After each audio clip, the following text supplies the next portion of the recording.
What's up guys, Element here. Season 5 Episode 6, The Last Battle, enters some familiar territory for people who have watched the Clone Wars and covers a touchy subject for a lot of people. We start with Rex, Kanan, Ezra, and Zeb being dropped off on Agamar to fetch some munitions from a derelict station. Ezra begins to question Rex on the Clone Wars and hashtag triggers Rex's feels when commenting on the threat level of the droids they fought. They happen upon a payload of proton bombs, but in doing so activate a ray shield which captures them. Separatist droids from the Clone Wars that were seemingly supposed to be shut down capture the crew and bring them to their leader, General Kalani, a tactical droid. During this time, we witness Rex's PTSD as he wakes up seeing the tactical droid and thinks the war isn't finished and perhaps he had been in a dream this whole time. But he quickly comes to with Kanan's voice and rejoins the present. We learn that General Kalani prevented the shutdown command of the droids after Clone Order 66, thinking it was a Republic trick. Ezra's behavior here irks me, as he talks about battles and the Clone Wars as if it's some kind of comic book universe that he'd love to participate in.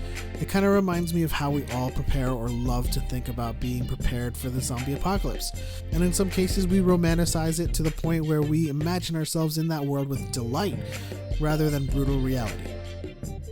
Nonetheless, Kalani wants to do a war game to prove he is tactically superior to the Republic, and in so doing, negotiates for proton bombs. While Sabine and Hera are engaged in a dogfight with Price's fighters, the war game commences, and as usual, Ezra rushes in, brash and overconfident.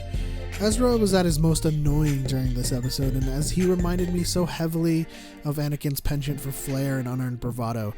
They come up against destroyers who at first seem too much for the group as Ezra comes up with a plan to take them out using a large crane.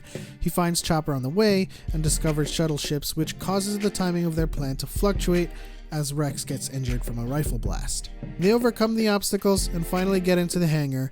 Rex scolds Ezra for deviating from orders and screwing up a major component of strategy, timing, and execution. It's this outburst that truly drives home how much Rex is going through, as he shares a common drive with that of General Kalani. Ezra, in some strange twist, gains infinite wisdom and does a complete 180 from his ongoing behavior in the episode and manages to persuade Kalani that they have a common enemy in the Empire. The Separatist droids was a nice touch and just enough added levity to underscore an episode about PTSD and the horrors one can face in battle and war. Kalani accepts Ezra's logic and begins preparations to use proton bombs at the feet of the walkers to create an opening for an escape. The plan is successful as Kalani and the crew manage to escape in their shuttles. They finally make peace with each other, and Ezra is granted the honor of having been the one to finally bring the Clone Wars, officially in the eyes of Kalani and Rex, to a close. The shuttle becomes the new Phantom, and the ghost ship is whole again. Sabine gets to paint more.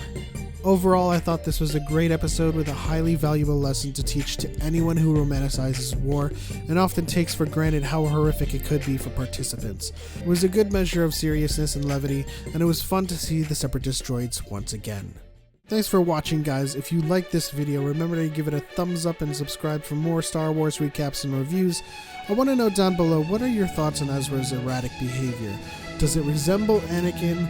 And if it does, what implications does it have for where his character is headed? Let me know. I'm Element, and until next time, may the Force be with you.